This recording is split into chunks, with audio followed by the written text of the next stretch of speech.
Hello மக்களே, கார்த்தி ரேவதி செம்ம இன்ட்ரெஸ்டிங்காக போயிட்டுருக்கு. என்னதான் ரேவதி கனடா போகிறதுக்கு ஃப்ளைட் ஏறினாலுமே ஒரு கட்டத்தில் நம்ம கிங் கார்த்தி செம்ம மாஸ் பண்ணிட்டாங்கன்னே சொல்லலாம். அப்படி நம்ம கார்த்தி என்னதான் பிளான் போட்டாங்க, அதே சமயத்தில் சந்திரகலாவுக்கு சரியான ஆப்பு வச்சுட்டாங்கன்னே சொல்லலாம். வீடியோக்குள்ளே போகிறதுக்கு முன்னாடி நம்ம சேனலுக்கு சப்ஸ்கிரைப் பண்ணுங்க, அப்படியே பக்கத்தில் இருக்க பெல் ஐக்கனை கிளிக் பண்ணுங்க. அப்போ தான் நான் போடுற வீடியோலாம் உங்களுக்கு நோட்டிஃபிகேஷன் வரும்.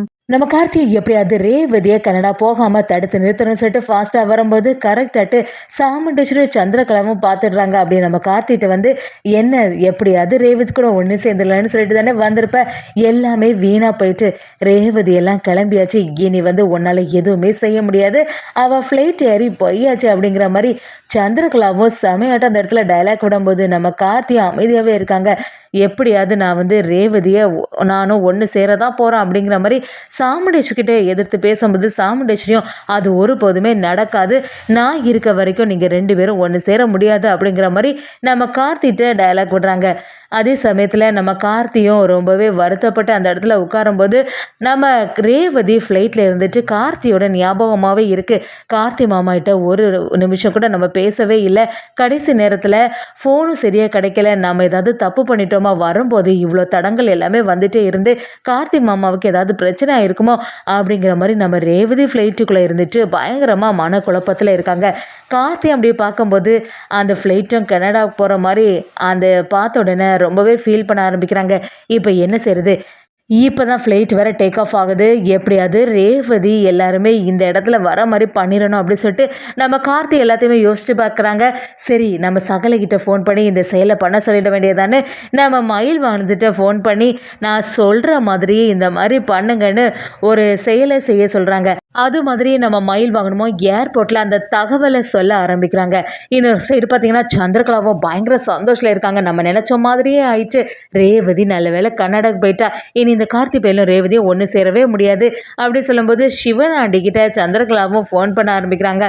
நல்ல வேலை நீங்கள் வந்து ஒரு நல்ல செயல் செய்தனால தான் இப்படி கார்த்தி லேட்டாக வந்தான், அந்த ரேவதியை ஏர்போர்ட்டில் இருந்து கனடா அனுப்பதுக்குள்ளே நான் பட்ட பாடு எனக்கு தான் தெரியும், எது எப்படியோ அந்த ரேவதி கனடா போயிட்டா இனி எந்த பிரச்சனையும் இல்லைன்னு சொல்லிட்டு சந்திரகலாவும் நம்ம சிவனாண்டி கிட்ட சொல்ல ஆரம்பிக்கிறாங்க. அதே சமயத்தில் சாமுண்டேஸ்வரிக்கு கொஞ்சம் வருத்தமாக இருக்கும்போது சந்திரகலாவும் ஏங்கா நீ ஃபீல் பண்ணிகிட்டே இருக்க, ரேவதி ஒரு 5-6 மாதம் அங்கேயே இருக்கட்டு, அப்போ தான் இந்த கார்த்தியோட ஞாபகங்கள் எல்லாமே அவளுக்கு போகும் அப்படிங்கிற மாதிரி நம்ம சாமுண்டேஸ்வரியை சமாதானப்படுத்துகிறாங்க.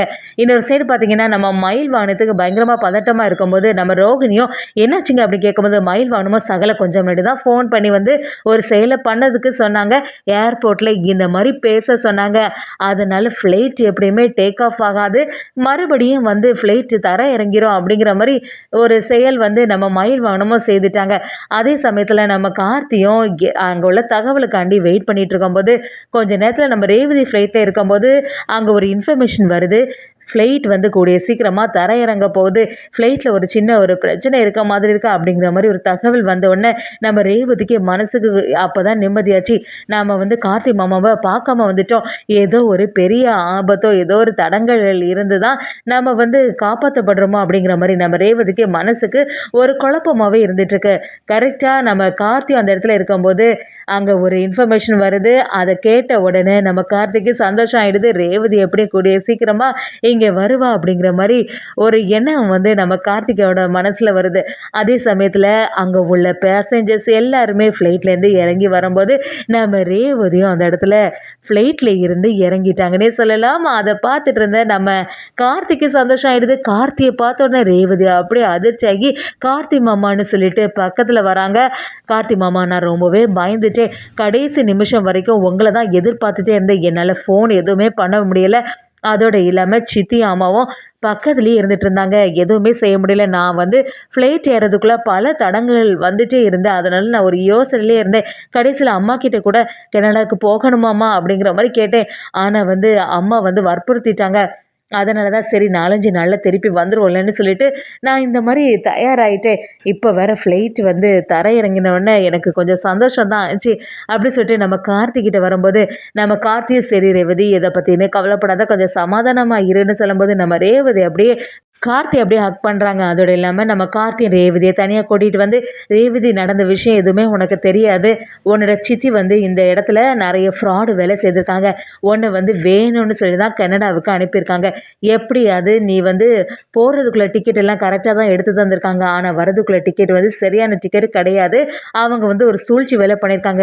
என்னை பிரிக்கிறதுக்காக தான் இப்படி செய்திருக்காங்க. நீ போனேன்னா 5-6 மாதத்துக்கு இங்கே வராதவாறு ஒரு செயல் பண்ணிட்டாங்க. இதை பற்றியெல்லாம் உன்னோட அம்மாவுக்கும் சித்திக்கும் நல்லாவே தெரியும் அப்படின்னு சொல்லிட்டு நாம ரேவதி கிட்ட எல்லா உண்மையும் சொல்லும்போது ரேவதி அப்படியே அதிர்ச்சியாகி நிற்கிறாங்க. என்ன சொல்றீங்க மாமா, இப்படி ஒரு செயலை அம்மா செய்வாங்க நான் கொஞ்சம் கூட எதிர்பார்க்கவே இல்லை அப்படி சொல்லும்போது நம்ம கார்த்தியும் ஏற்கனவே எனக்கு சந்தேகம் இருந்துச்சு ரேவதி, எப்படியாவது உன்னை தடுத்து நிறுத்தணும்னு சொல்லிட்டு தான் நான் ஃபாஸ்ட்டாக இந்த இடத்துக்கு வந்தேன். அதுக்குள்ளே பல தடங்கள் இருந்தனால என்னால் கரெக்டான சமயத்துக்கு வர முடியல. நீ போயிட்டேன்னு தெரிஞ்ச உடனே எனக்கு ரொம்பவே வருத்தம் ஆயிட்டு. அதனால் நான் தான் மயில் வாகனத்துக்கிட்ட சொல்லி ஒரு இன்ஃபர்மேஷன் சொல்ல சொன்னேன். அதனால தான் ஃப்ளைட்டில் இருந்து இப்போ எல்லாருமே கீழே இறங்கியிருக்கீங்க அப்படிங்கிற மாதிரி சொல்கிறாங்க. நம்ம ரேவதி எனக்காகவா மாமா இந்த மாதிரி ஒரு செயல் பண்ணிங்க அப்படி கேட்கும்போது நம்ம கார்த்தியை ஆமாம் உன்னை பிரிஞ்சு என்னால் ஒரு நிமிஷம் கூட இருக்க முடியாது ரேவதி. ஏற்கனவே நான் வந்து பல பிரச்சனைகள் உன்னால் சந்திக்க வேண்டியதாயிட்டு. இனிமேலும் உன்னை பிரியதுக்கு எனக்கு கொஞ்சம் கூட மனசு வரல அப்படி சொல்லிட்டு நம்ம கார்த்தி செம மாஸ் பண்ணுறாங்க.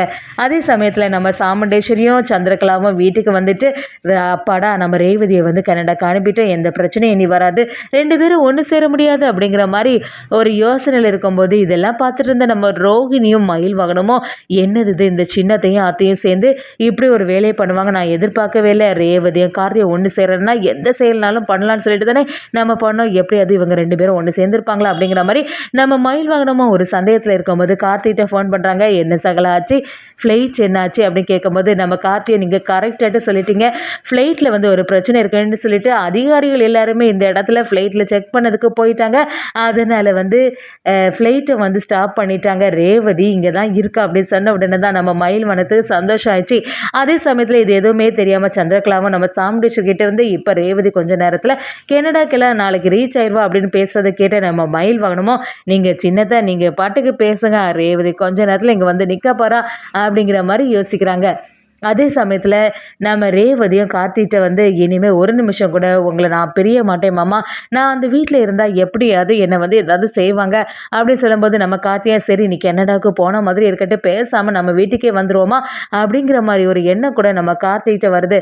இன்னொரு சரி நம்ம ராஜராஜன சாமுண்டேஷ் கிட்ட வந்து என்ன ஈஸ்வரி ரேவதி எல்லாம் ஃப்ளைட் ஏற்றிட்டு வந்தாச்சா, அவள் கனடாவுக்கு கரெக்டாக ரீச் ஆயிடுவாளா அப்படின்னு கேட்கும்போது நம்ம சாமுண்டேஸ்வரியும் ஆமாங்க அதை பற்றி நீங்கள் கவலையே படாதுங்கன்னு சொல்லிடுறாங்க. அப்படி நம்ம ஸ்னேகா கிட்ட ஃபோன் பண்ணி எங்கள் பாரு ஸ்னேகா நாங்கள் வந்து ரேவதி அங்கே கொஞ்ச நேரத்தில் வந்துடுவா, நீ தான் அவளை பத்திரமா பார்த்துக்கணும், பொறுப்பாக இருந்துக்கோ, அவளை வந்து எப்படியாவது கார்த்தியோட எண்ணங்கள் வராதவாறு செய்திடணும். அதோட இல்லாமல் கொஞ்சம் மாதத்துக்கு அந்த ரேவதி இந்த ஊர் பக்கமே வராதவாறு நீ தான் பார்த்துக்கணும் அப்படி சொல்லும்போது ஸ்னேகாவும் அதை பற்றி எல்லாமே கவலைப்படாத ஈஸ்வரி, நான் இருக்கல நான் பார்த்துப்பேன், எப்படியாவது வந்து உன் பொண்ணோட மனசை நான் மாற்றிடுவேன், அதனால நீ கவலைப்படாமல் இரு அப்படின்னு சொல்லிட்டு ஸ்னேகாவும் நம்ம சாமுண்டேஸ்வரிக்கு ஒரு வாக்குறுதி கொடுக்குறாங்க. ஒரு கட்டத்தில் நம்ம ரேவதியை தடுத்து நிறுத்தி ஃப்ளைட்டில் இருந்து இறங்க வச்சு நம்ம கார்த்தி செம மாஸ் பண்ணிட்டாங்க. அதோட இல்லாமல் சந்திரகலாவுக்கு சரியான ஆப்பு வச்சுட்டாங்கன்னு சொல்லலாம்.